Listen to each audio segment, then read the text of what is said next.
afternoon to all of you bookworms. Happy Monday, or shall I say happy Mind Day. There's a bittersweetness about saying that for the last time, you guys. If you have no idea what I'm talking about, today was the last of the A Sense of a Bookworm pre-publications that were released. So we're finally done with the entire series. That's more than 30 volumes. It has all come to an end. And so, well, anyway, so today's the Mind Day, what we call it. And yeah, so just came fresh out of a support session, a very impromptu one, by the way. But I need to move along, otherwise I will drown in a sea of tears. So what better way to change gears a little and still enjoy each other's company than to read together some Persuasion.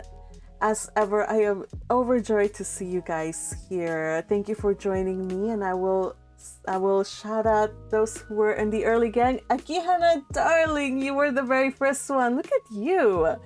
Oh my goodness. By the way, Akihana, she's a real one. Yesterday I was like dead. I was like a fumigated bug, went to sleep and forgot to schedule the things. So thank you, Akihana, who I don't know if you pinged me or what, but I saw your message and I made sure to schedule it, even though it was a little bit later than I would have ordinarily. But yes, happy to be here, even if it's a little bit later in the day than we're used to. Thank you for also your unparalleled enthusiasm, Akihana. Oh yes, you did make an Elizabeth meme, which I shall show in a bit. A little later I shall show it, but in case I don't, do remind me to show it. But I know it's on my to-do list to show. Thank you again. I appreciate your talent. The work of meme makers brings no end of delight to my soul. Red Tempest says, congrats Akihana for being first and for making your first meme. Happy Mind Day to everyone since it's the last one. Ooh, don't remind us. I might not make this one since I will be making memes until it's dinner time. You know what, Red? You are absolutely excused. Do what you need to do. Do it. I will fill you in on the next read along. I will do a TLDR especially for you. I'll be like, I'm gonna talk about what happened in this one. I'll summarize it very briefly, and you won't need to reread. Though if you want to rewatch later, by all means feel free. All right, so happy to see you. If you do watch this later, enjoy the rewatch. Crusher says, behold, I have left an early comment. Hello, Crusher. Are you here? I think you are here. Yes, you are here. I saw you later on the chat. Happy to see you here. And no worries, darling. My voice is up to this. Okay, you guys, so what we did on the Discord server, if you're not in the Discord server, you have to support your magpie and become a member on Ko-fi. I've always said it. I keep harping, but it's the reason why, because you get these impromptu gatherings. Like, even I did not know what was gonna happen. I was just minding my own business, gonna start reading the pre-pub, and something told me, like, check your phone. So I went to check my phone, and lo and behold, people were on voice. I was like, what's going on? And then I saw that there was an impromptu, they were reading it. So yeah, that's what ended up happening. Even I didn't know it was happening, so that's my excuse. Crusher says, no, I missed the group therapy session. It's fine, Crusher. We will have tomorrow. Tomorrow, definitely join us. We will have a mass group therapy session. Everybody who has ever read Bookworm hopefully will join in, or everybody who has some pre-pub should join in, so we can have a good time reminiscing, talking about our favorite parts. No worries, it'll be okay. Let's see, who else do we have? Brock Schrott says, happy Monday, everyone. I wish you all the fun you could have with this read along, because I hopefully will be blessed by Schlafdrum at that time. I hope you have wonderful, sweet dreams, and hope you enjoy the rewatch, darling. Akihana reminds us again, happy Mind Day. Time Lord Boy says, yeah, I might be asleep as well. Okay, no worries, darling. You can enjoy the rewatch, though we will be missing both of you Europe Gang peeps. Oh. Hopefully insomnia doesn't get its frightful clutches on you and you actually get some sleep. Let's see. There's me, a comment from me. Akihana shocked beyond words because what I said, and then Red Tempest explaining. I just found, yeah, Akihana burst in on the scene and started going off. Well, you know what? Next time, like, be sure to join in on tomorrow.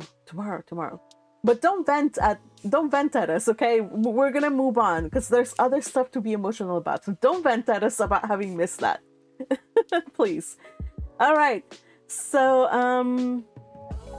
Little Butterfly says, I walked into the absolute craziness.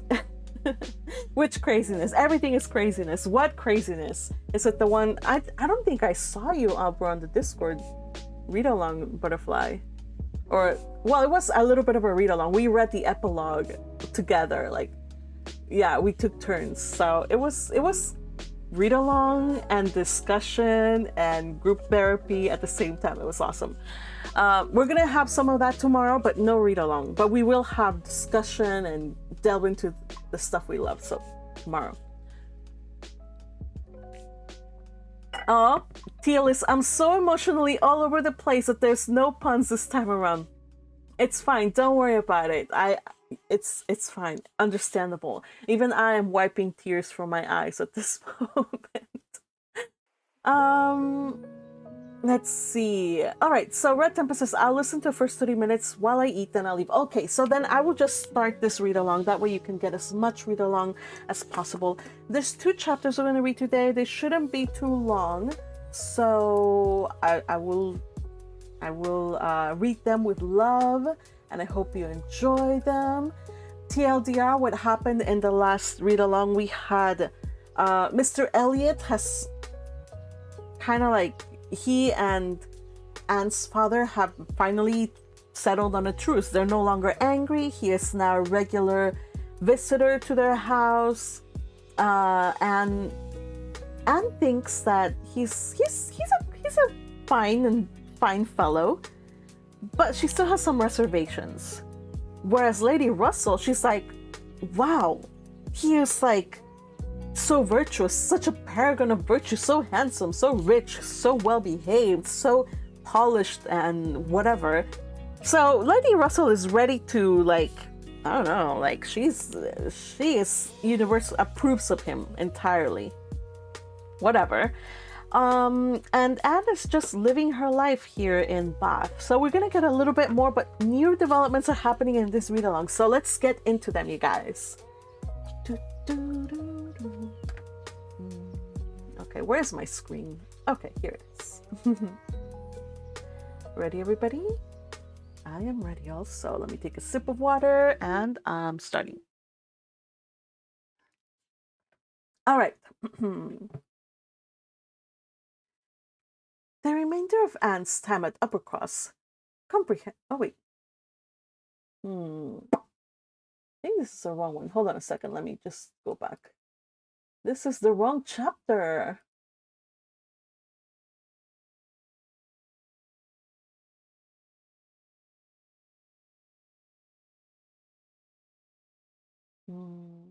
Okay. So, by the way, Mr. Elliot does not approve of the relationship that Mrs. Clay seems to be forming with Elizabeth and Sir Elliot. So he doesn't approve of the fact that she's so close to the family. All right. Chapter 17. While Sir Walter and Elizabeth were assiduously pushing their good fortune in Laura Place, Anne was renewing an acquaintance of a very different description. She had called on her former governess and had heard from her of there being an old school fellow in Bath, who had the 2 strong claims on her attention of past kindness and present suffering. Miss Hamilton, now Mrs. Smith, had shown her kindness in one of those periods of her life when it had been most valuable. Anne had gone unhappy to school, grieving for the loss of a mother whom she had dearly loved, feeling her separation from home, and suffering as a girl of 14 of strong sensibility and not high spirits must suffer at such a time. And Miss Hamilton, 3 years older than herself, but still from the want of near relations and a settled home, remaining another year at school, had been useful and good to her in a way which had considerably lessened her misery and could never be remembered with indifference. Miss Hamilton had left school, had married not long afterwards, was said to have married a man of fortune, and this was all Anne had known of her, till now that their governess's account from her situation forward in a more decided but very different form. She was a widow and poor. Her husband had been extravagant, and at his death, about 2 years before, had left his affairs dreadfully involved. She had had difficulties of every sort to contend with, and, in addition to these distresses, had been afflicted with a severe rheumatic fever, which, finally settling her legs, had made her, for the present, a cripple. She had come to Bath on that account, and was now in lodgings near the hot baths, living in a very humble way, unable even to afford herself the comfort of a servant, and, of course, almost excluded from society. Their mutual friend answered for the satisfaction which a visit from Miss Elliot would give Mrs. Smith, and Anne therefore lost no time in going. She mentioned nothing of what she had heard, or what she intended, at home. It would excite no proper interest there. She only consulted Lady Russell, who entered thoroughly into her sentiments, and was most happy to convey her as near to Mrs. Smith's lodgings in Westgate Buildings, as Anne chose to be taken. The visit was paid, their acquaintance re-established, their interest in each other more than rekindled. The first 10 minutes had its awkwardness and its emotion. 12 years were gone since they had parted, and each presented a somewhat different person from what the other had imagined.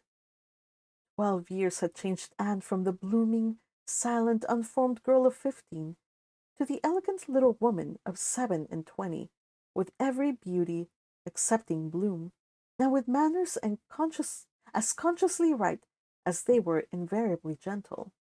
And 12 years had transformed the fine-looking, well-grown Miss Hamilton, in all the glow of health and confidence of superiority, into a poor, infirm, helpless widow, receiving the visit of her former protege as a favor. But all that was uncomfortable in the meeting had soon passed away, and left only the interesting charm of remembering former partialities and talking over old times. Anne found in Mrs. Smith the good sense and agreeable manners which she had almost ventured to depend on, and a disposition to converse and be cheerful beyond her expectations. Neither the dissipations of the past, and she had lived very much in the world, nor the restrictions of the present, neither sickness nor sorrow seemed to have closed her heart or ruined her spirits. In the second course of a no, in the course of a second visit, she talked with great openness, and Anne's astonishment increased. She could scarcely imagine a more cheerless situation in itself than Mrs. Smith's. She had been a very she had been very fond of her husband. She had buried him. She had been used to affluence. It was gone. She had no child to connect her with life and happiness again, no relations to assist in the arrangement of perplexed affairs, no health to make all the rest supportable. Her accommodations were limited to a noisy parlor and a dark bedroom behind, with no possibility of moving from one to the other without assistance, which there was only one servant in the house to afford, and she never quitted the house but to be conveyed into the warm bath. Yet, in spite of all this, Anne had reason to believe that she had moments only of languor and depression, to hours of occupation and enjoyment.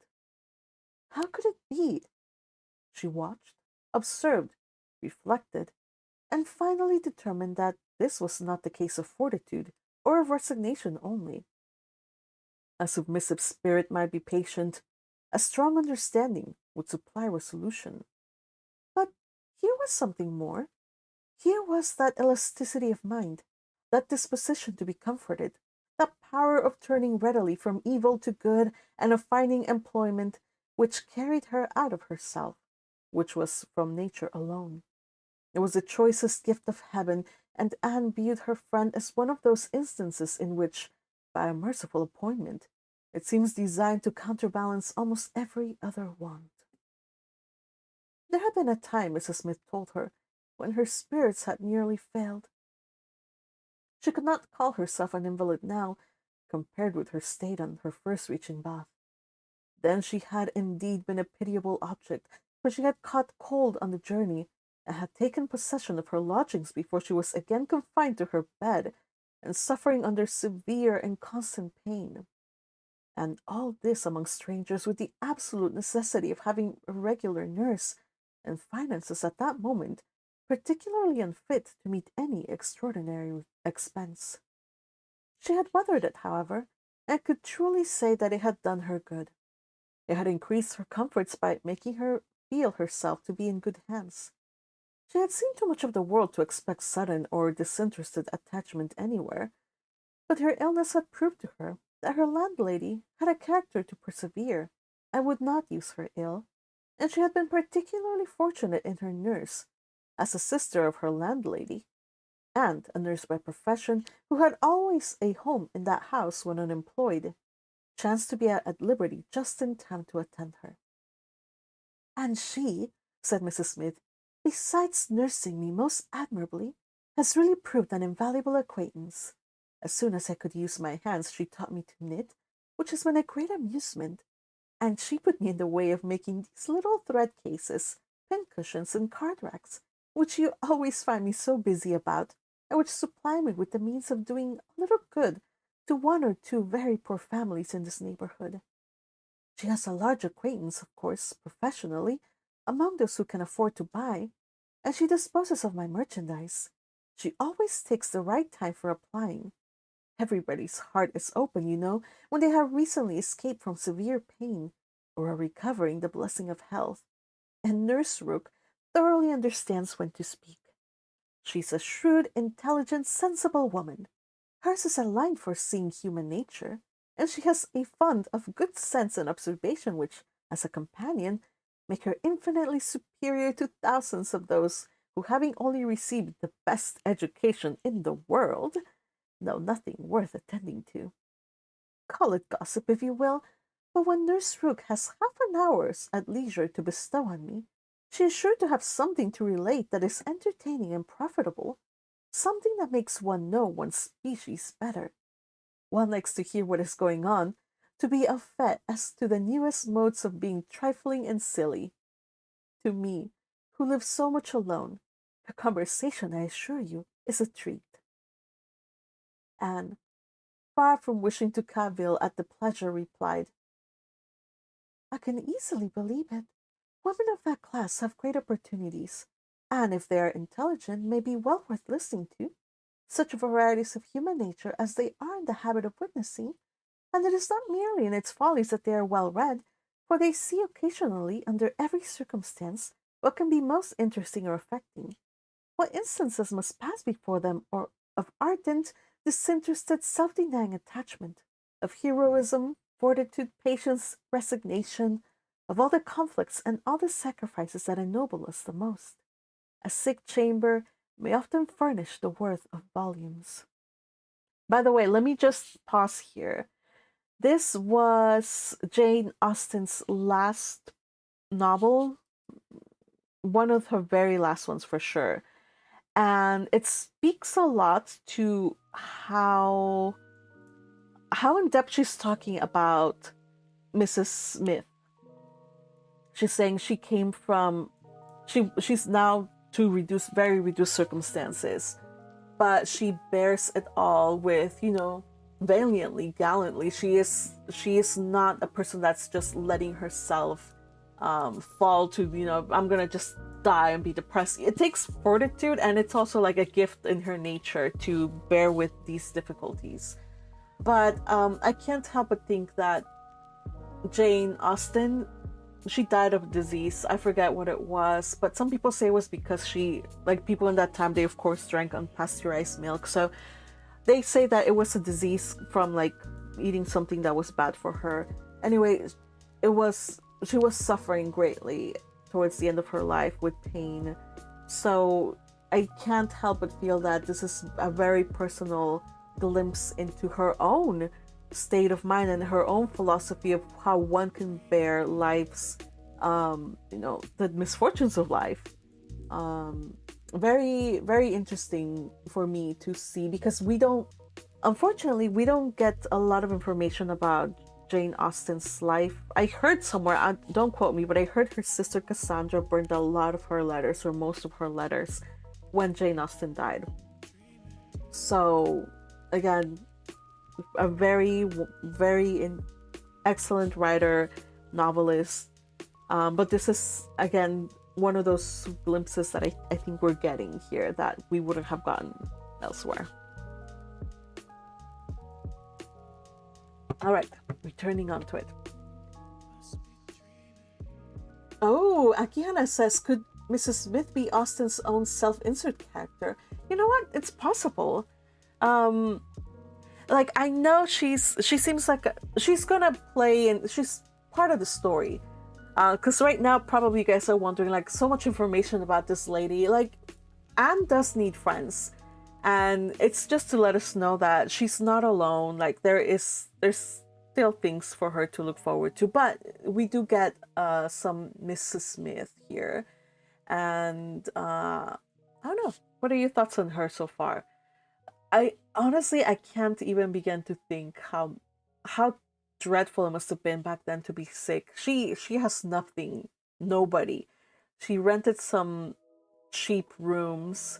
She got sick and had to suffer her sickness by herself. I don't know, man. That's so wretched.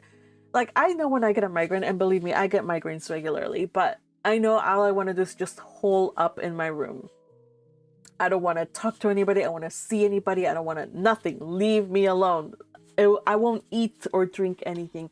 But that's a migraine. And all I know is that, yes, I want people to leave me alone. But the other part is like, it's just very lonely.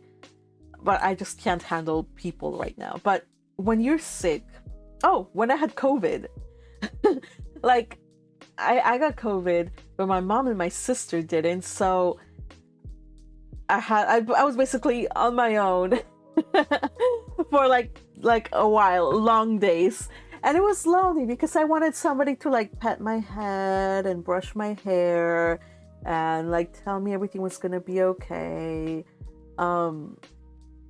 So like I just wonder at this woman. Like, we don't know her much, but so far I am absolutely like impressed. Also, you guys, don't you notice, like, there's a little bit of a similarity here between this book and Jane Eyre? Who else do you know of an older student who was more mature than the protagonist and helped her at school?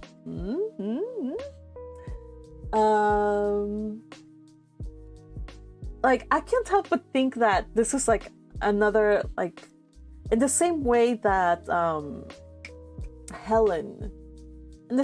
Helen was important to Jane when she was a child. Here also we have Anne, who was a little kid. Well, not a little kid, a young girl. Like, she was 14 years old. She was sent off to school, to finishing school. And her mother had just died, and she was wretched in Bath.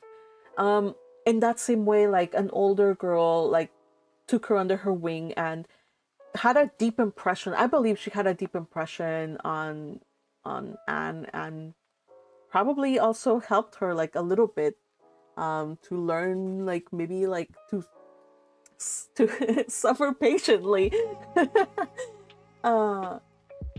Sixth secondary character can be the free space. Oh yes, if we were doing lotto, right? Book lotto, Victorian era lotto, we need the sixth secondary character for sure. Now, will Mrs. Smith meet the same end as Harriet? Remains to be seen. Stick around.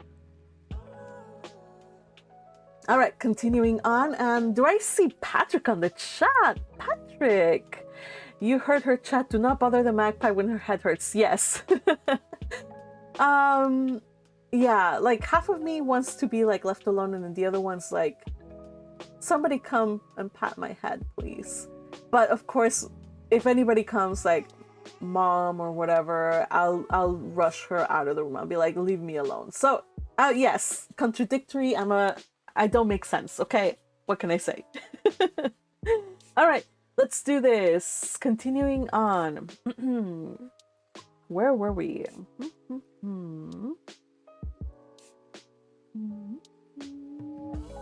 All right, Patrick, do enjoy the read along.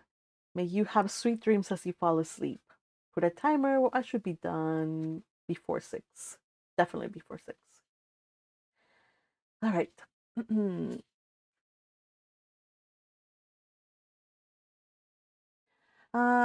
Anne says, a sick chamber may often furnish the worth of volumes. Yes, said Mrs. Smith more doubtingly. Sometimes it may, though I fear its lessons are not often in the elevated style you describe.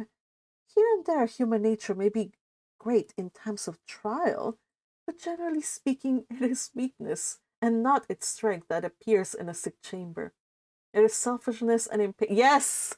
Yes, she knows. She knows. Selfishness and impatience. See, there it is. I want people to make a fuss over me, but impatient. I'm impatient at people. Yes, she knows. Jane Austen is writing from experience. It is selfishness and impatience rather than generosity and fortitude that one hears of. There's so little real friendship in the world, and unfortunately, there are so many who forget to think seriously till it is almost too late. Anne saw the misery of such feelings. The husband had not been what he ought, and the wife had been led among that part of mankind which made her think worse of the world than she hoped it deserved. It was but a passing emotion, however, with Mrs. Smith. She shook it off, and soon added in a different tone, I do not suppose the situation my friend Mrs. Rook is in at present will furnish much either to interest or edify me. She is only nursing Mrs. Wallis of Marlborough Buildings, a mere pretty, silly, expensive, fashionable woman, I believe, and of course will have nothing to report but of lace and finery. I mean to make my profit of Mrs. Wallis, however. She has plenty of money, and I intend she shall buy all the high-priced things I have in hand now. Ooh, do you guys remember a Mrs. Wallis? Mrs. Wallis. She is the wife of the Captain something, Captain Wallis, I suppose, who was kind of like the bridge or the go-between between Mr. Elliot and Sir Walter Elliot. So she's like, you wouldn't care about that. And I'm like, yes, we do. Who are these people? Anne had called several times. Wait, did I finish this? Okay. Anne had called several times on her friend before the existence of such a person was known in Camden Place. At last, it became necessary to speak of her. Sir Walter, Elizabeth, and Mrs. Clay returned one morning from Laura Place with a sudden invitation from Lady Dalrymple for the same evening, and Anne was already engaged to spend that evening in Westgate Buildings. She was not sorry for the excuse. They were only asked, she was sure, because Lady Dalrymple, being kept at home by a bad cold, was glad to make use of the relationship which had been so pressed on her, and she declined on her own account with great alacrity. She was engaged to spend the evening with an old schoolfellow. They were not much interested in anything relative to Anne, but still there were questions enough asked to make it understood that this old schoolfellow was, and Elizabeth was disdainful, and Sir Walter severe. Westgate Buildings, said he, and who is Miss Anne Elliot to be visiting in Westgate Buildings?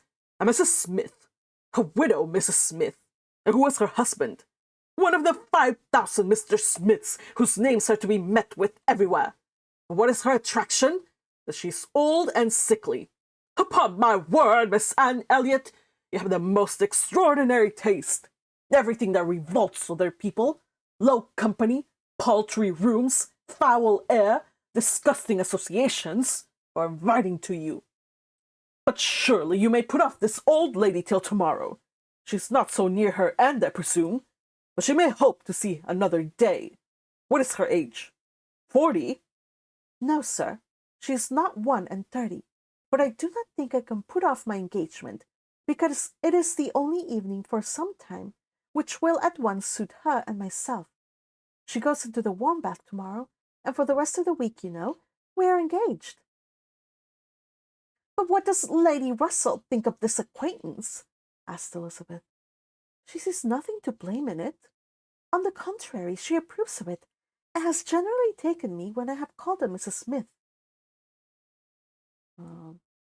Westgate Buildings must have been rather surprised by the appearance of a carriage drawn up near its pavement, observed Sir Walter. Sir Henry Russell's widow, indeed, has no honours to distinguish her arms, but still it is a handsome equipage, and no doubt is well known to convey a Miss Elliot. A widow, Mrs. Smith, lodging in Westgate Buildings. A poor widow barely able to live between 30 and 40. A mere Mrs. Smith, an everyday Mrs. Smith of all people and all names in the world, to be chosen friend of Miss Anne Elliot, and to be preferred by her to her own family connections among the nobility of England and Ireland. Mrs. Smith, such a name. Mrs. Clay, who had been present while all this passed, now thought it advisable to leave the room, and Anne could have said much, and did long to say a little in defence of her friends, not very dissimilar claims to theirs. But her sense of personal respect to her father prevented her. Ooh, she's like, yeah, you're disparaging my friend with a common last name who's an absolute nobody, but you're hanging around this Mrs. Clay, an absolute nobody, with, like, make it make sense. How is my friend different than your friend? Of course, it says that, she's like, I respect my father too much to, like, retort that. But I would have done it, because he is out of line. He's out of line. Mrs. Clay, who had been... Oh, wait, this is... Okay, sorry. So she made no reply. She left it to himself to recollect that Mrs. Smith was not the only widow in Bath between 30 and 40, with little to live on and no surname of dignity. Anne kept her appointment. The others kept theirs. And of course she heard the next morning that they had had a delightful evening. She had been the only one of the set absent, for Sir Walter and Elizabeth had not only been quite at her ladyship's service themselves, but had actually been happy to be employed by her in collecting others, and had been at the trouble of inviting both Lady Russell and Mr. Elliot.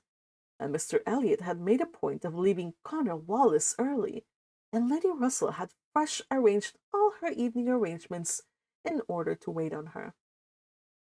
Anne had the whole history of all that such an evening could supply from Lady Russell.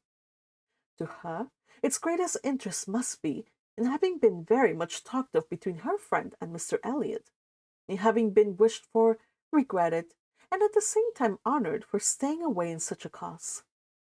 Her kind, compassionate visits to this old schoolfellow, sick and reduced, seemed to have quite delighted Mr. Elliot. He thought her a most extraordinary young woman, in her temper, manners, mind, a model of female excellence. He could meet even Lady Russell in a discussion of her merits, and Anne could not be given to understand so much by her friend, could not know herself to be so highly rated by a sensible man, without many of those agreeable sensations which her friend meant to create. Lady Russell is shipping her and Elliot. Oh boy. Of course, Anne is a little flattered, and she's pleased to hear such things. So maybe her heart will be won over, who knows? But Lady Russell is definitely shipping them. Lady Russell was now perfectly decided in her opinion of Mr. Elliot. She was as much convinced of his meaning to gain Anne in time as of his deserving her, I was beginning to calculate the number of weeks which would free him from all the remaining restraints of widowhood, and leave him at liberty to exert his most open powers of pleasing. She would not speak to Anne with half the certainty she felt on the subject. She would venture on little more than hints of what might be hereafter, of a possible attachment on his side, of the desirableness of the alliance, supposing such attachment to be real and returned. Anne heard her, and made no violent exclamations. She only smiled, blushed, and gently shook her head. I am no matchmaker, as you well know. Yes, we all know you're no matchmaker, Lady Russell. Boy, do we know that. Being much too well aware of the uncertainty of all human events and calculations. I only mean that if Mr. Elliot should some time hence pay his addresses to you, and if you should be disposed to accept him, I think there would be every possibility of your being very happy together. A most suitable connection, everybody must consider it, but I think it might be a very happy one. Mr. Elliot is an exceedingly agreeable man, and in many respects I think highly of him, said Anne, but we would not suit. Lady Russell let this pass, and only said in rejoinder, I own that to be able to regard you as the future mistress of Kellynch, the future Lady Elliot, to look forward and see you occupying your dear mother's place, succeeding to all her rights and all her popularity, as well as to all her virtues, would be the highest possible gratification to me. You are your mother's self in countenance and disposition, and if I might be allowed to fancy you such as she was, in situation and name and home, presiding and blessing in the same spot, and only superior to her in being more highly valued, my dearest Anne, it will give me more delight than is often felt at my time of life. Anne was obliged to turn away, to rise, to walk to a distant table, and leaning there in pretended employment, try to subdue the feeling this picture excited. For a few moments her imagination and her heart were bewitched. The idea of becoming what her mother had been, of having the precious name of Lady Elliot first revived in herself, of being restored to Kellynch, calling it her home again, her home forever, was a charm which she could not immediately resist. Lady Russell said not another word, willing to leave the matter to its own operation, and believing that, could Mr. Elliot at that moment with propriety have spoken for himself, she believed in short what Anne did not believe. The same image of Mr. Elliot speaking for himself brought Anne to composure again. The charm of Kellynch and of Lady Elliot all faded away. She could never accept him, and it was not only that her feelings were still adverse to any man save one. Her judgment, on a serious consideration of the possibilities of such a case, was against Mr. Elliot. Though they had now been acquainted a month, she could not be satisfied that she really knew his character. That he was a sensible man, an agreeable man, that he talked well, professed good opinions, seemed to judge properly, and as a man of principle, this was all clear enough. He certainly knew what was right, nor could she fix on any one article of moral duty evidently transgressed. But yet she would have been afraid to answer for his conduct. She distrusted the past, if not the present. The names which occasionally dropped of former associates, the allusions to former practices and pursuits, suggested suspicions not favorable of what he had been. She saw that there had been bad habits, that Sunday travelling had been a common thing, that there had been a period of his life, and probably not a short one, when he had been at least careless on all serious matters, and though he might now think very differently, could answer for the true sentiments of a clever, cautious man, grown old enough to appreciate a fair character. How could it ever be ascertained that his mind was truly cleansed? Mr. Elliot was rational, discreet, polished, but he was not open. There was never any burst of feeling, any warmth of indignation or delight at the evil or good of others. This, to Anne, was a decided imperfection. Her early impressions were incurable. She prized the frank, the open-hearted, the eager character beyond all others.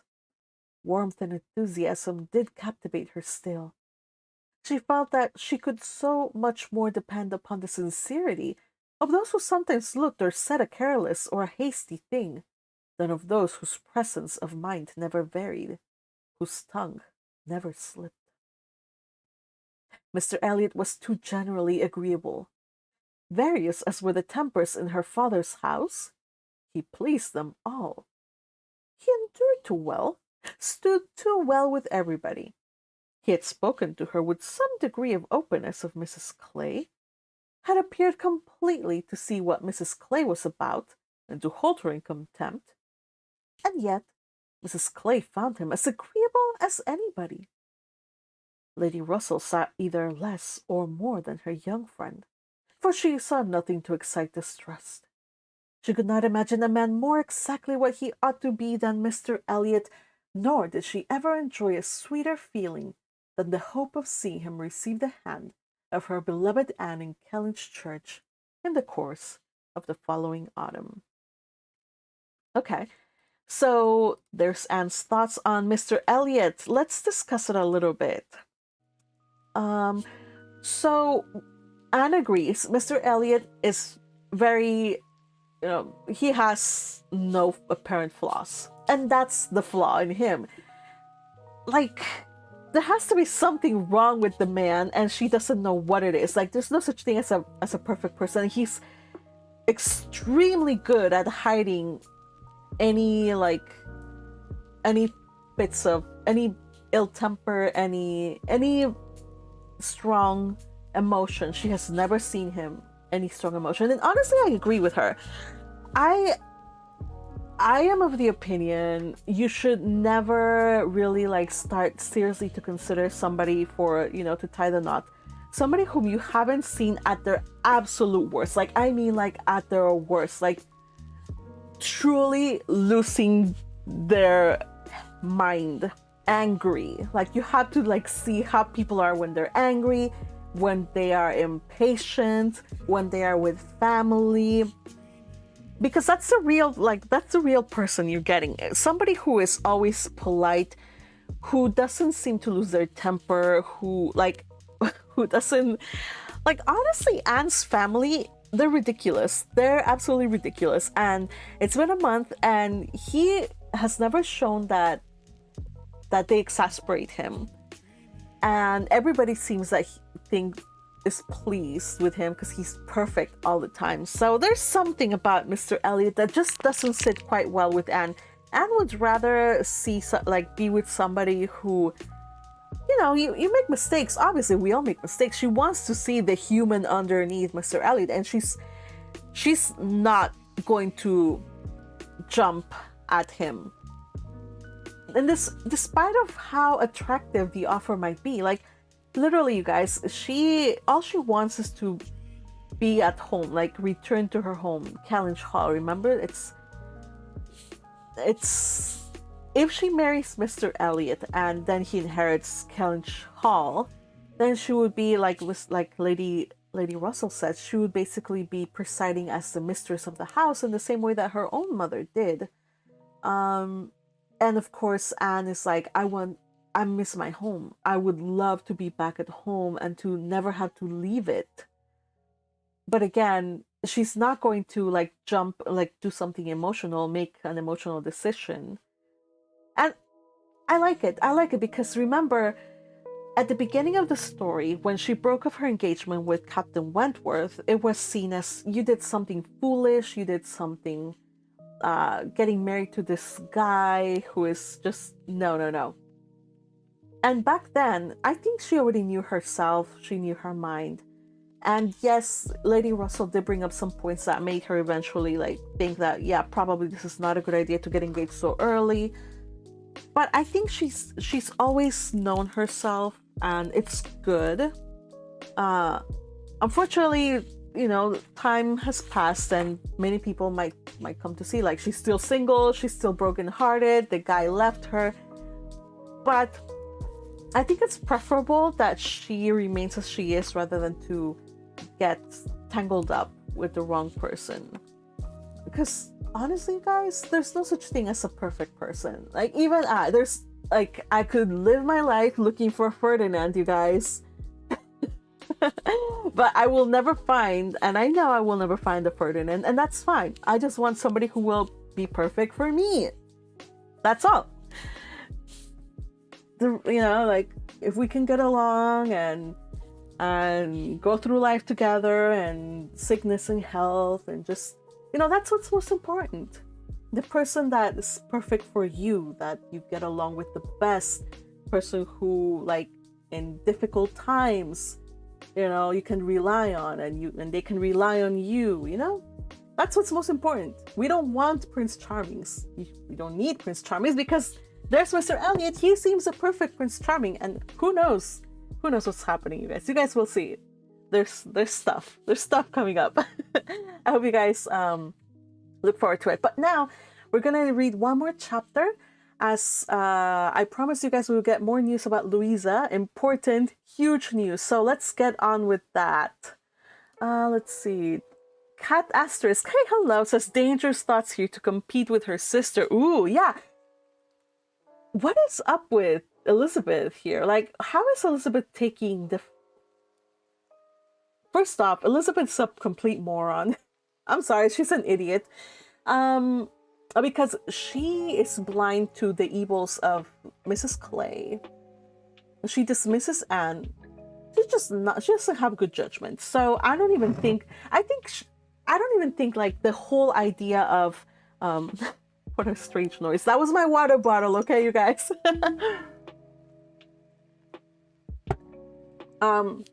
Elizabeth, I don't think she knows what's going on, that Mr. Elliot has spoken such things about Anne. There's that. Or two, maybe he's playing both fields. And, he's being very, very good at hiding his real thoughts. Because even Mrs. Clay has no idea that he has spoken ill of her to Anne. So I don't think Elizabeth knows what's happening. I don't think so. Elliot feels like a faker. Yeah, I think he feels like a faker too. Anne has also said it. There's something up with him. Cat Asterisk also says, I agree with Anne. It's very suspicious if you can get along with such shallow people all the time. Yeah, like, what's the rub here? Like, what are you after? Because let's remember, he absolutely, like, turned his back on the family. He didn't give a hoot about, like, getting Sir Elliot's permission to marry. Nope, he was just like, forget you, I don't care about you, and he lived his life. Noodles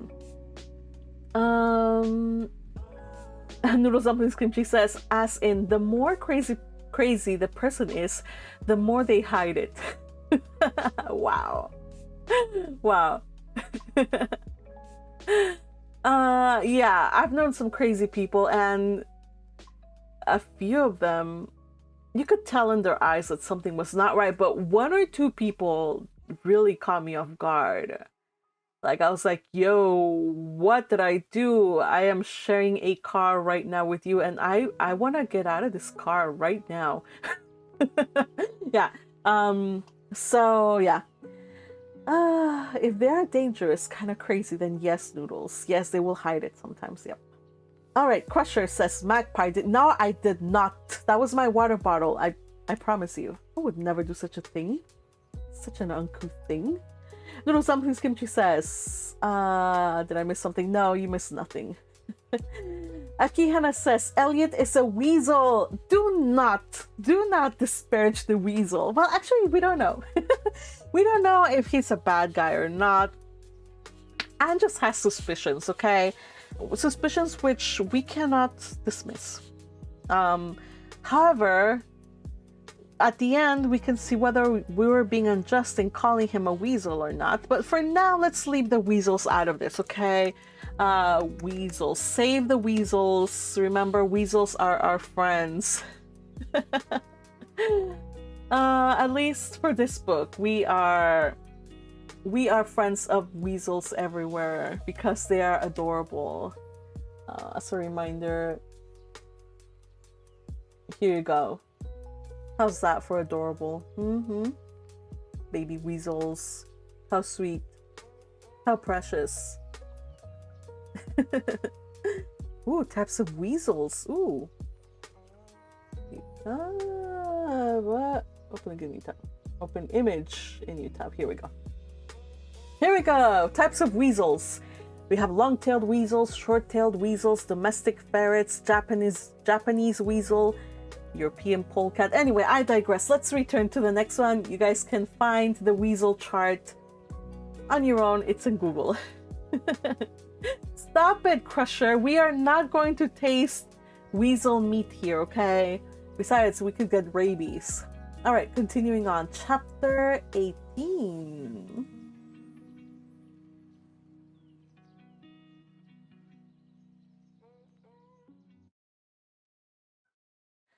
All right. Oops. There we go.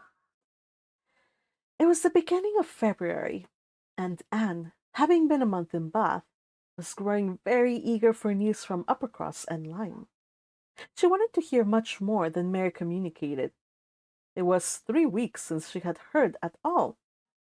She only knew that Henrietta was at home again, and that Louisa, though considered to be recovering fast, was still at Lyme. And she was thinking of them all very intently one evening, when a thicker letter than usual from Mary was delivered to her, and, to quicken the pleasure and surprise, with Admiral and Mrs. Croft's compliments. The Crofts must be in Bath, a circumstance to interest her. They were people whom her heart turned to very naturally. "What is this?" cried Sir Walter. "The Crofts arrived at Bath? The Crofts who rent Kellynch? What have they brought you?" "A letter from Uppercross Cottage, sir." "Oh, those letters are convenient passports. They secure an introduction. I should have visited Admiral Croft, however, at any rate. I know what is due to my tenant." Anne could listen no longer. She could not even have told the poor Admiral's complexion escaped. Her letter engrossed her. It had been begun several days back. February 1st.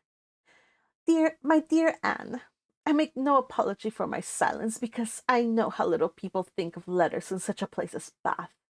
They must be a great deal too happy to care for Uppercross, which, as you well know, affords little to write about. We have had a very dull Christmas. Mr. and Mrs. Musgrove have not had one dinner party all the holidays. I do not reckon they hate us as anybody. The holidays, however, are over at last. I believe no children ever had such long ones. I am sure I had not. The house was cleared yesterday, except for the little Harvilles. But you will be surprised to hear that they have never gone home. Mrs. Harville must be an odd mother to part with them so long. I do not understand it. They are not at all nice children, in my opinion, and Mrs. Musgrove seems to like them quite as well, if not better, than her grandchildren. What dreadful weather we have had! It may not be felt in Bath with your nice pavements, but in the country it is of some consequence. I have not had a creature call on me since the second week in January, except Charles Hayter, who has been calling much oftener than was welcome. Between ourselves, I think it a great pity Henrietta did not remain at Lyme as long as Louisa. It would have kept her a little out of his way. The carriage is gone today to bring Louisa and the Harvilles tomorrow. We're not asked to dine with them, however, till the day after. Mrs. Musgrove is so afraid of her being fatigued by the journey, which is not very likely considering the care that will be taken care of her, and it would be much more convenient to me to dine there tomorrow. I am glad you find Mr. Elliot so agreeable, and wish I could be acquainted with him too. But I have my usual luck. I'm always out of the way when anything desirable is going on, always the last of my family to be noticed. What an immense time Mrs. Clay has been staying with Elizabeth. Does she never mean to go away? You know what? I agree with Mary here. No, actually, no. You guys, it's not that I disdain Mrs. Clay because she's a commoner. It's because it's because it's because I just don't like her. It's because if I were a proper person, I would know my place. If I know, like, okay, let me again. I'm not being an elitist here, you guys. I'm not being an elitist. I just don't like Mrs. Clay because she knows that Elizabeth is being incredibly unfair and incredibly disdainful of Anne. And she knows that she should give Anne the place that Anne deserves, which is to be Elizabeth's companion, whether Elizabeth wants it or not. She has to at least yield to what Anne wants. Did she do that? No. She was just like, oh, I am such a pitiable, humble person. I'm just gonna leave. And then she was like, Anne is nothing to me compared to you, please stay. And then she's like, okay, I'll stay. No, you do not stay. You say, you know what? My father sent me a letter. I gotta bounce. I don't care how desperate you are to find a husband in Bath or whatever. I don't know. I know she can read the room. I know she knows what she needs to do, but she is taking advantage and taking part in disdaining Anne. That's why I don't like her, you guys. It's not because she's a commoner. It's not because she's a divorcee. I don't mind. Girl, you do you. Go get your man if you can get another one. Fine, whatever. It's just that, yeah, that's my scruple with Mrs. Clay. So, there you go. Just to make it clear, I have been hating on Mrs. Clay, and that's why. Okay, just to make it clear. All right, that is, I find her annoying. Yes, I find her annoying, but for the reasons I just explained. She's ingratiating herself, and it's obvious. It's obvious. All right. But so yeah, I agree with Mary here. What an immense time Mrs. Clay has been staying with Elizabeth. Does she never mean to go away? But perhaps if she were to leave the room vacant, we might not be invited. Hmm. Let me know what you think of this. I do not expect my children to be asked, you know. I can leave them at the great house very well for a month or 6. Mary! Okay, by the way, Mary was just saying that Mrs. Harville has been parted from her children too long and that makes her a bad mother. But here it's just like, well, if you extend an invitation, I will be glad to leave my kids home for a month or 6 weeks. I mean, if you want to extend an invitation, I'll leave the kids and I'll go like stay with you guys. Yeah, Mary. Here I was like being like, yeah, I agree with Mary here, and then you go and say something like this. Ah, I just love Jane Austen. We get these like back and forths. Yeah, Mrs. Clayson, annoying suck up, says noodle something's kimchi. Yes, I agree. Um Time Lord Boy says it's okay. Oh, there you are, Time Lord says it's okay. We will start a I hate Miss Clay fan club, a Mrs. Clay fan club. Yes, let's start that. Let's rename the Wilfrid hate mob to the Mrs. Clay hate mob. But I don't know. We'll see in the future. We'll continue to read in the future and see whether she deserves a mob or not. Uh, there's still a little bit of stuff to go through, so we'll see. All right, continuing on. Ah, Mary's willing to leave her children behind. The cat is a better mother than her. Oh, yes. I have this moment heard that the Crabs are going to Bath almost immediately. They think the Admiral gouty. Charles heard it quite by chance. They have not had the civility to give me any notice, or offer to take anything. I do not think they improve at all as neighbors. We see nothing of them, and this is really an instance of gross inattention.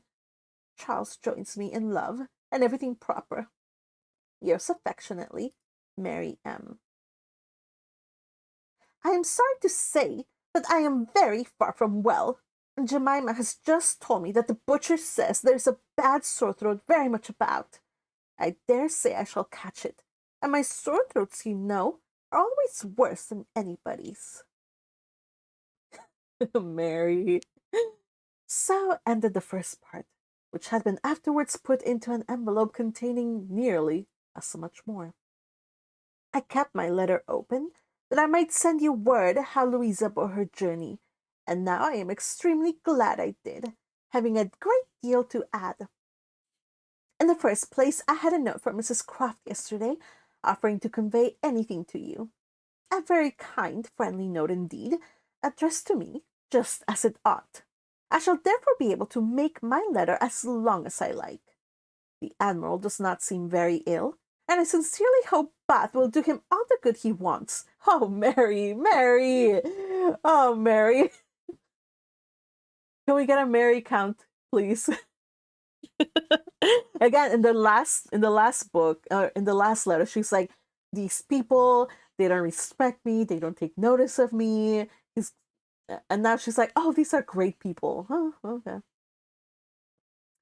I shall truly be glad to have them back again. Our neighborhood cannot spare such a pleasant family. But now, for Louisa. I have something to communicate that will astonish you not a little. She and the Harvilles came on Tuesday very safely, and in the evening we went to ask her how she did, when we were rather surprised not to find Captain Benwick of the party, for he had been invited as well as the Harvilles. And what do you think was the reason? Neither more nor less than his being in love with Louisa, and not choosing to venture to Uppercross till he had had an answer from Mr. Musgrove, for it was all settled between him and her before she came away, and he had written to her father by Captain Harville. True, upon my honour. Are you not astonished? I shall be surprised at last if you ever received a hint of it, for I never did. Mrs. Musgrove protests solemnly that she knew nothing of the matter. We're all very pleased, however, for though it is not equal to her marrying Captain Wentworth, it is infinitely better than Charles Hayter. Mr. Musgrove has written his consent, and Captain Benwick is expected today. Mrs. Harville says her husband feels a good deal on his poor sister's account.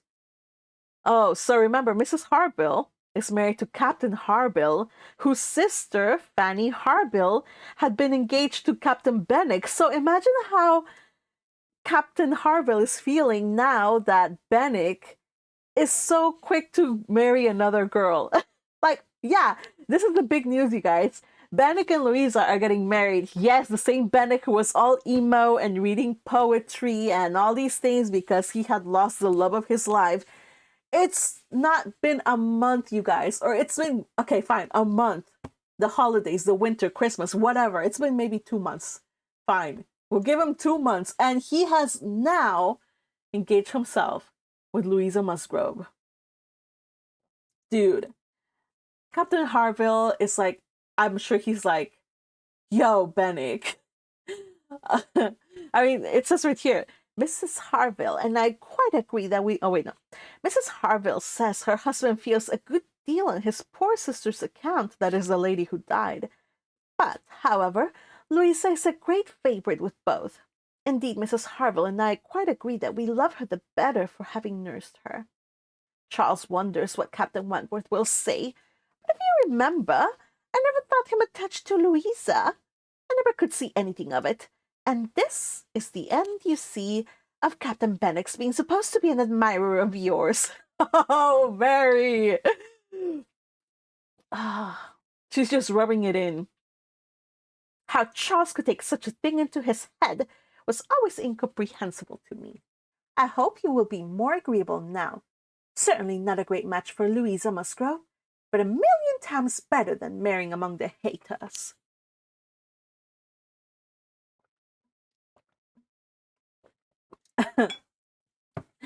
Oh man, I love Mary. She never changes. So what do you guys think of the news? Were you surprised? Okay, Akihana says Louisa and Benwick not surprised at all. Really, Akihana? Tell me, what made you think that they would be together? Crusher asks, do you condemn Bennick and Louisa's shipmack pride? Yes, I do indeed. I condemn it. I condemn it. And I will say why. Again, let me have this time to just have this little okay. Captain Bennick.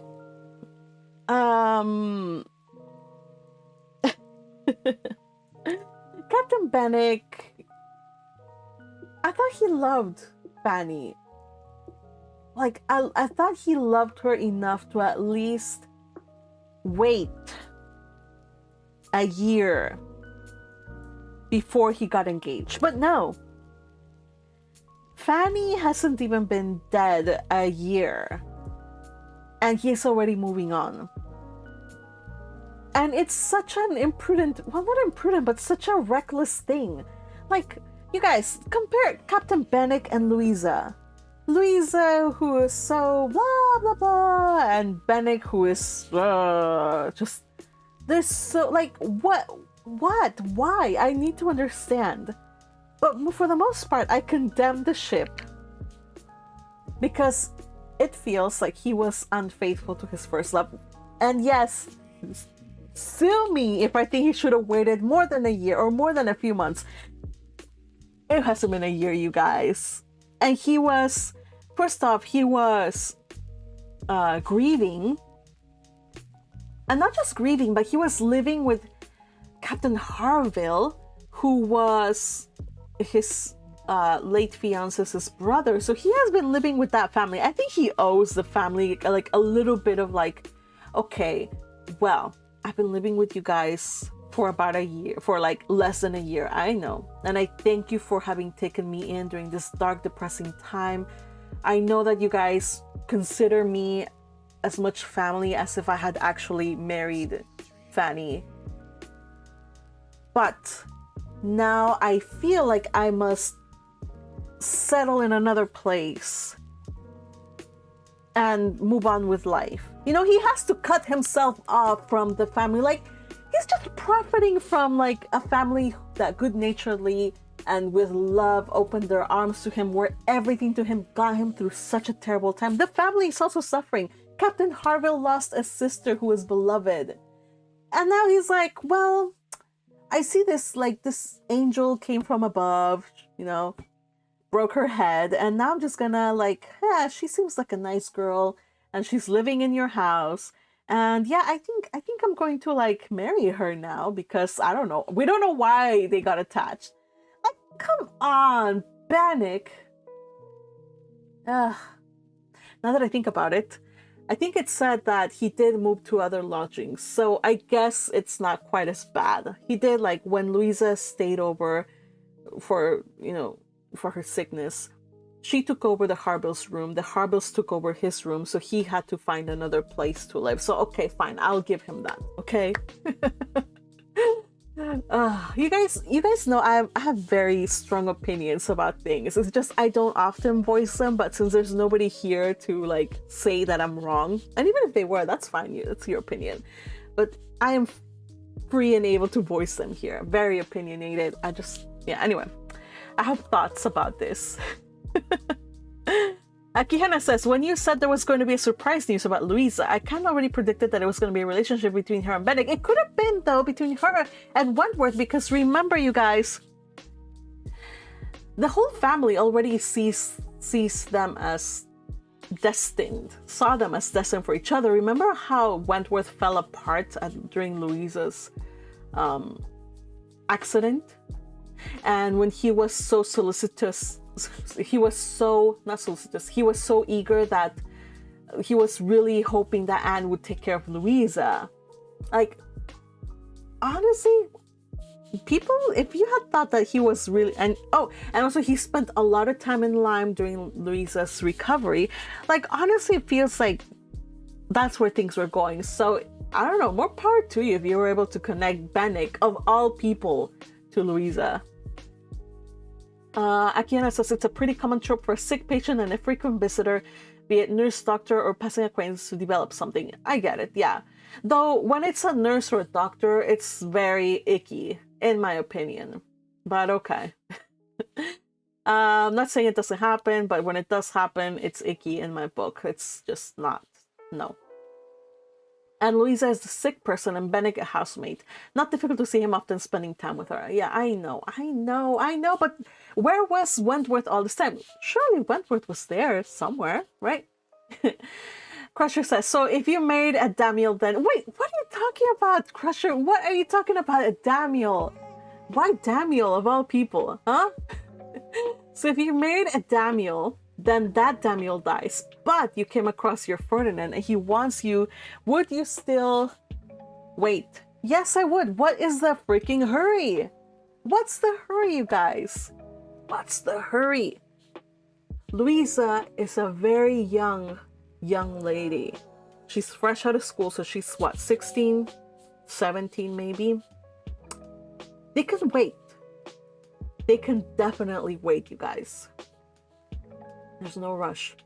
Even if, okay, you guys, like, I'm getting on in years, you guys. And it's not like I'm waiting for Prince Charming. I'm not. I really am not. I have reconciled myself to my fate. But, you know how people say, like, the clock is ticking? And it is. The biological clock is ticking. I don't give a hoot. I'm not rushing into a marriage just because the biological clock is ticking, because society... No, I am definitely going to have a long courtship, or at least a year, you guys. At least a year. So I can spend every single holiday with that person. At least do a trip where I see, like it just... You have to meet that person. You have to know that person. You have to see them at their worst and at their best. And that will take at least a year.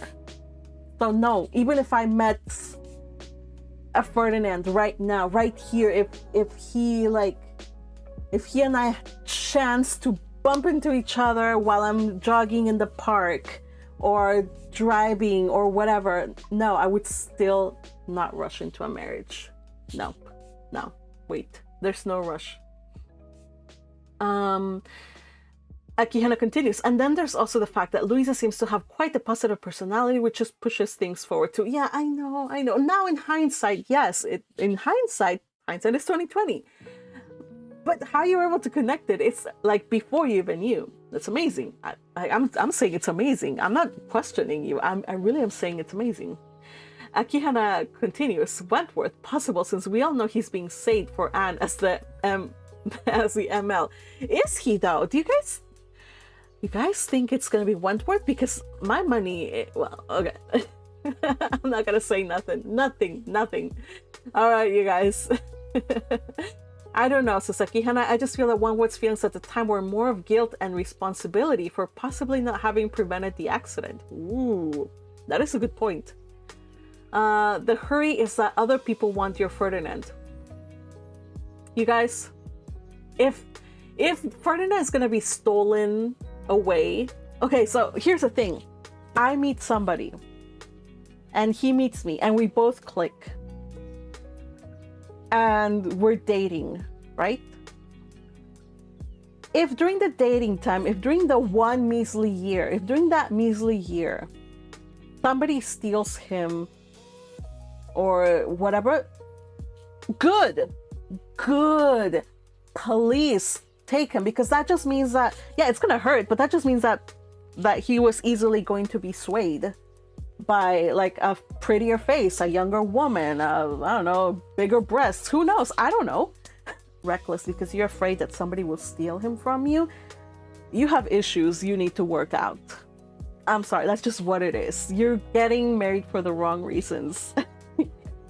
Honestly, you guys, I am such a relationship expert. I just am. And so ask your questions, you guys. I just know. It all stems from knowing what you want, being secure in the knowledge that even if that person doesn't come, it'll be okay, because nobody's perfect, and the person that you can jog along life with, the right one, they'll wait around. They'll not be dissuaded. They will not be swayed easily. I don't know. Anyway, let's just continue on. Let's do this, you guys. Finish the chapter. We still have quite a bit to go.